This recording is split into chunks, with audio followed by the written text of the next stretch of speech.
Hello and welcome to my channel. My name is SewRena, and in today's video we're going to be making a mid-century modern gingerbread house.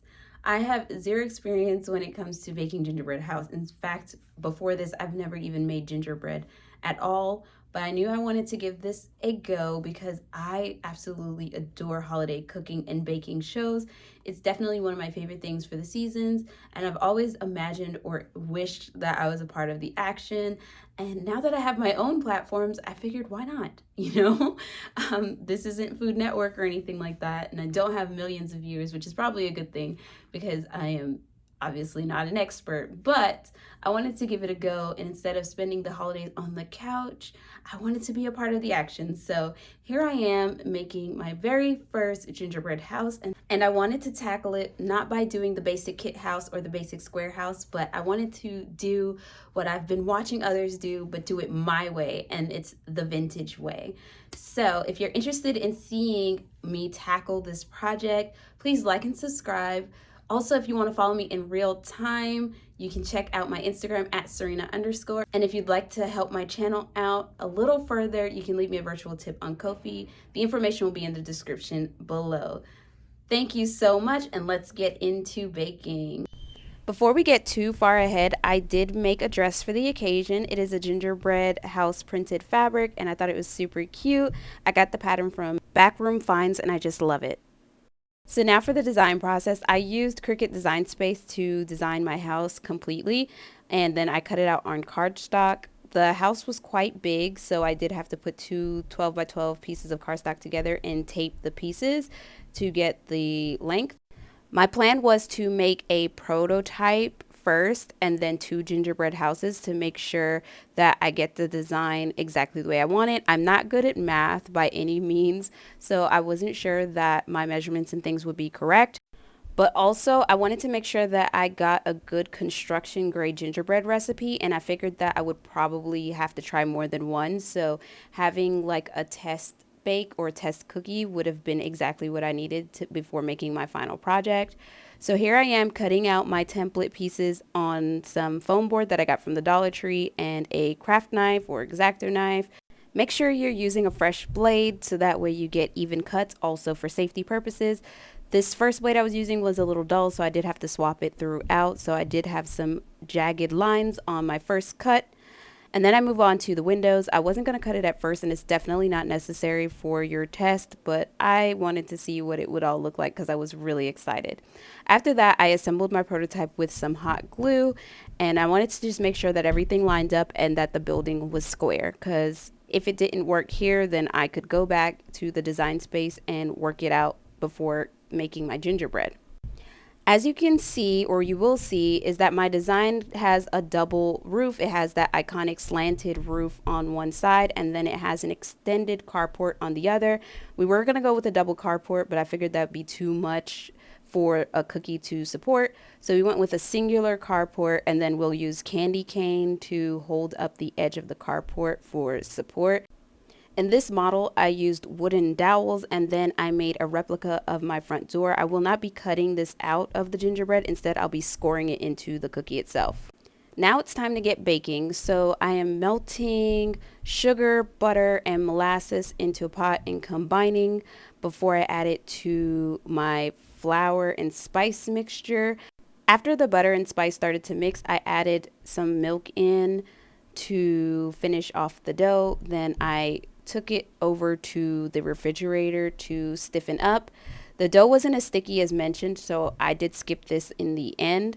While the dough was in the fridge, I decided to make my white chocolate breeze block. It's important to note that this mold is not food safe, so I will just be using it for decorative purposes, but the entire gingerbread house is for decorative purposes, so I wasn't concerned about that. So I left it inside of the freezer for maybe 5 minutes, and I was able to pop the breeze block free. Now it's time to work with the extremely stiff gingerbread.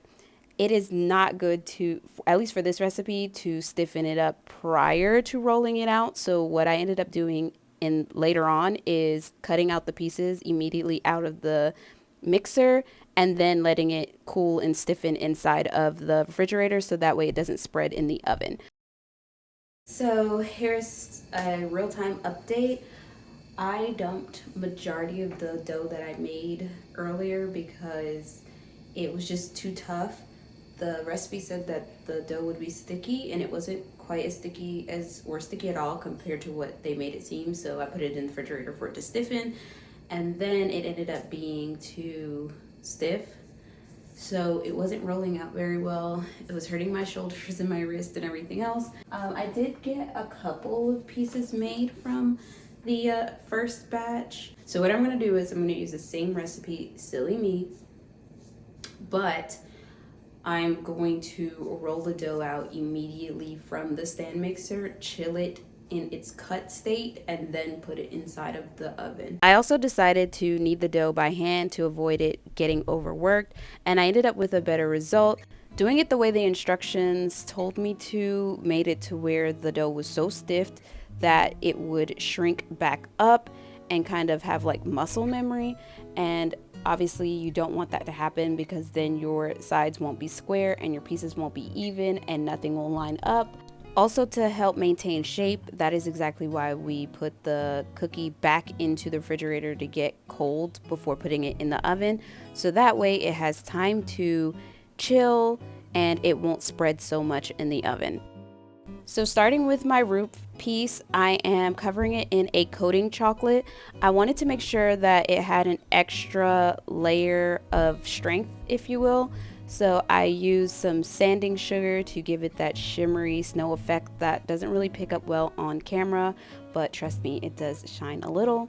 Now I'm working with some Isomalt, and of course this is the first time I've ever used it, but your windows will need glass, so I wanted to give it a go, and it worked out perfectly. I am pouring directly on a silicone mat, and that will help the Isomalt not to stick, and it will peel up really easily after that. Now I'm mixing some royal icing, and I want my house to be pink, so I am adding some gel food coloring. After this, I put a couple drops of red because it wasn't quite as dark as I wanted it to be, but I still wanted it to be in the pastel family. I'm using a paintbrush to give it a stucco look. I wanted it to be reminiscent of my house that I used to live in. It had a really cool stucco finish, and because I'm not an expert cookie maker, I didn't feel confident flooding such a huge cookie, especially without any kind of practice. So I added the icing and then covered it with some more white sanding sugar so it sparkled. So here I am assembling, and I don't have a whole lot of footage of assembling because, truth be told, I had a whole meltdown. Things were not going the way that I wanted. It didn't look as good. The stucco didn't look as good on the big pieces as it did the smaller pieces. And then we accidentally got some icing on the windows, and that doesn't clean up very well. So all that hard work of making them crystal clear, and then it kind of looked foggy on the end. So my feelings were a little hurt. We used plywood for the base of the gingerbread house, and then we used candy cane to outline the front door and pastel marshmallow for lights. Now I'm working on some greenery. This is already some pre-mixed green fondant, and I made a little bit of a spiral, and now I'm cutting into the fondant with some scissors to give it that green Christmassy branched look. And now I'm struggling to put some pearls in for ornaments. These are sugar pearls, and I went with red and pink for this design because I'm trying to stay very pastel and pretty, and I wanted my gingerbread house to match the inside of my house as well, since it will be on display for as long as it lasts. I read that it can last up to 2 years, but I doubt it'll last that long. And now I am dusting with some powdered sugar on top. I used so much powdered sugar for this project. I used like an 8-pound bag, I think. Now it's time to make my breeze block wall. I didn't use all the blocks that I made, but I'm using some melted chocolate to stick the blocks to each other, and then I put it back in the freezer to cool and harden, and I'll add it back in the end. It's time to cover the plywood, and I decided to go with some white royal icing to flood the entire surface. I'm using those peppermint soft sticks to give it a border, a nice soft paved edge. And I also made some bushes using the same technique that I used to make the Christmas tree. On the side of the house, I'm going to pipe out a thin ribbon of royal icing, and that's exactly where I plan on putting my breeze block wall. Then I used a glass to give it support while it sets up and dries, and then I'm off to the next side of the house. And so just like the other side, I am just flooding with a whole bunch of icing, and then I'm adding more peppermint soft sticks. This has been such a challenge for me. This is like nothing I've ever done before, and again, this is all the first time. There are definitely some techniques that I could truly work on, like piping out the icing, and the piping wasn't so hard as much as the consistency of the frosting for what I wanted, because when you are using royal icing, there's different consistencies used for different things, and that's definitely something you have to learn in order to get the desired effect that you want.